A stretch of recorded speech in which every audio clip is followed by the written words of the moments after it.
We now know the Wonder Woman sequel's title and premise. The 2019 movie will be called Wonder Woman 1984, and will see Gal Gadot's titular heroine coming into conflict with the Soviet Union during the Cold War in the 1980s, as well as the villainous Cheetah, who'll be played by Kristen Wiig. A lot of theories have been conceived about Wonder Woman 1984, and this video will run you through just some of them. Quick warning, there may be spoilers for this movie. Don't forget to hit the subscribe button. It's the best way of keeping up to date with all of ScreenRant's great new videos.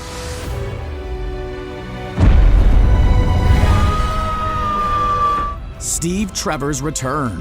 It came as quite a shock for DCEU fans when Chris Pine was cast as Steve Trevor again for Wonder Woman 1984. After all, the movie will be set in the 1980s, and he died in the previous Wonder Woman movie, which was set during World War I. There are, however, a number of theories as to how Trevor will appear. In fact, we could probably make a whole video about them. The first theory was that he'd only appear in flashbacks, but the 80s garb he's been seen wearing in set photos makes that unlikely. There was another theory that he'd bathed in magic water on Themyscira in the movie, which enabled his resurrection, but director Patty Jenkins has shot that one down herself. Another theory suggests he'll only appear in Diana's hallucinations or dreams, which makes sense given what she felt for him. Then there's a theory about time travel, which shouldn't be ruled out given the power that gets thrown around in superhero movies.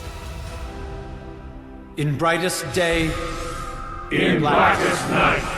The Green Lantern Corps. The Green Lantern Corps of the DCEU will be getting their own movie after Wonder Woman 1984. This theory therefore suggests there might be a setup for the movie in the Wonder Woman mid- or post-credit scene. It's not as though Amazons and Green Lanterns aren't familiar with each other. It was shown in the Justice League movie that they fought alongside each other against Steppenwolf and his armies when the villain first attempted to invade Earth, so there's certainly precedent for the two worlds colliding. Moreover, Diana will undoubtedly be interacting with the American Armed Forces in Wonder Woman 1984, so wouldn't it be cool if, for example, she met a rookie Marine by the name of John Stewart, or a young Hal Jordan being shown some military aircraft by his father? Those are the two guys expected to feature in the Green Lantern Corps movie, which is said to be like Lethal Weapon in space, so it does make sense to take this opportunity to introduce them, even if it is merely in the form of two very quick Easter eggs.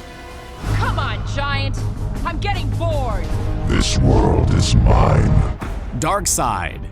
We all know Darkseid is coming to the DC Extended Universe to smack its superheroes down with force. However, when exactly that will be the case is anybody's guess, but there's a theory that we'll catch our first glimpse of him in Wonder Woman 1984. Steppenwolf, one of Darkseid's most trusted and powerful lieutenants, as well as being his nephew in the DCEU, has attempted to invade Earth on the Lord of Apocalypse's behalf on 2 occasions now, one of which occurred long before Wonder Woman 1984, and one of which occurred in 2017's Justice League movie.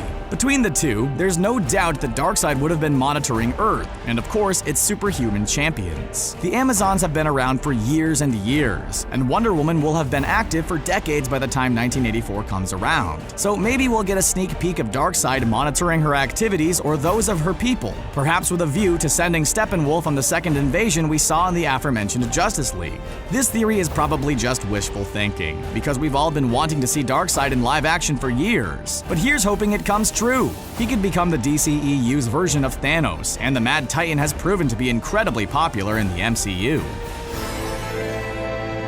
Cersei, be careful, she's... Yeah, I've read the Odyssey.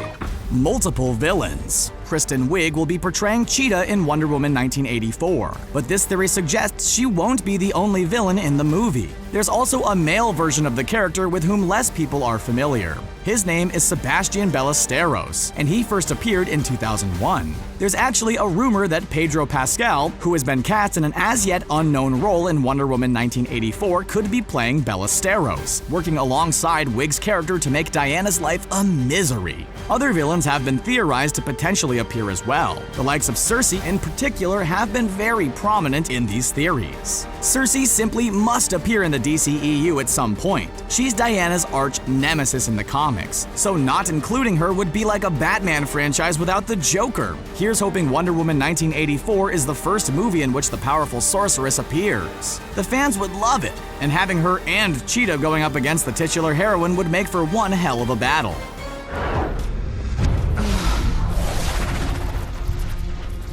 Is that your boyfriend?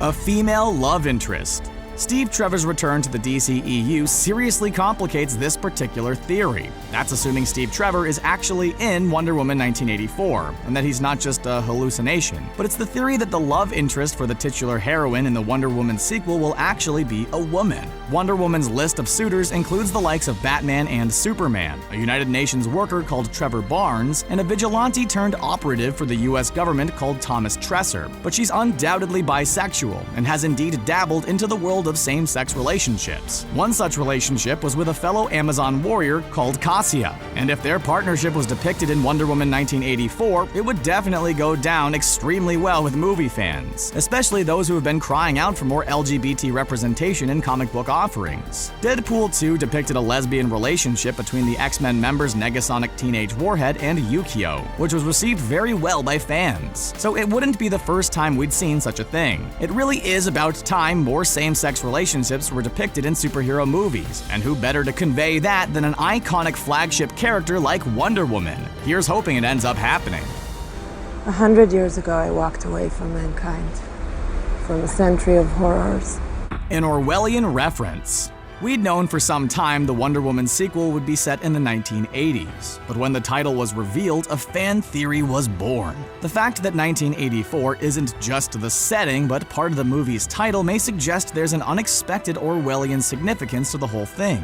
Of course, it goes without saying George Orwell's most famous literary work is 1984, a novel about a dark future in which a totalitarian government has systematically worn away the freedoms of the citizens of the world via the use of propaganda and constant surveillance. Unfortunately, the premise of said novel is just as relevant now as it was when it was first published way back in 1949. So could Wonder Woman 1984 actually be drawing inspiration from the iconic dystopian story? Well, if the first Wonder Woman movie adopted the theme of American isolationism and the horrors of war, Wonder Woman 1984 may choose the horrific themes of Orwell's 1984, which now seem less dystopian and more prophetic and predictive than ever. Essentially, what this theory is suggesting is with Wonder Woman 1984, we could be in for one of the darkest comic book movies ever made, which, to be fair, would simply further develop the tone the DCEU chose to go with in past movies.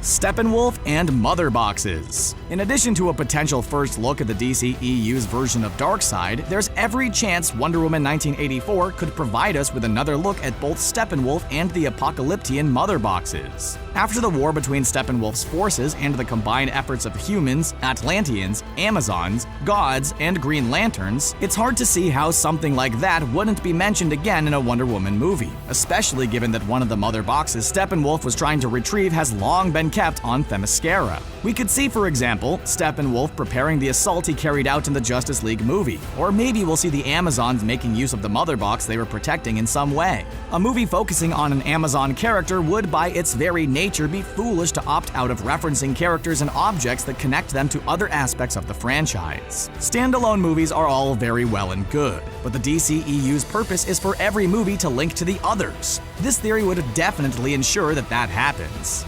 This is treasonous. You weren't really planning on leaving, were you, gentlemen? 80s references. Wonder Woman 1984 will, of course, be set in 1984, and this theory suggests it will take advantage of its setting and make a lot of humorous and nostalgic 80s references. Of course, the film will include an 80s soundtrack, which could rival the likes of Guardians of the Galaxy in terms of its quality of music. Seeing Diana kicking ass to the sound of Michael Jackson's Beat It would be pretty awesome, for example. And what else could we see? References to other 80s movies, maybe? A sneaky Superman 2 Easter egg would be extremely meta, for instance. TV references would also be welcome. Anything to do with the A-Team, Family Ties, or Knight Rider, for example, would be amazing. Clothing and hairstyles could be hilarious too. The 80s were extremely distinctive in terms of style, music, TV, and cinema, as well as in terms of so many other aspects of pop culture. So the potential here is incredible. Anybody born or brought up in the 80s could be in for a real treat with Wonder Woman 1984. Here's hoping the filmmakers don't waste such an epic opportunity to include fun references. Children. I work with children. And that's the end of our video. Did you enjoy it? What do you think of these Wonder Woman 1984 theories? Do you have any of your own? Let us know your thoughts in the comment section below. And don't forget to like, share, and subscribe to ScreenRant for more great videos just like this one. Bye for now.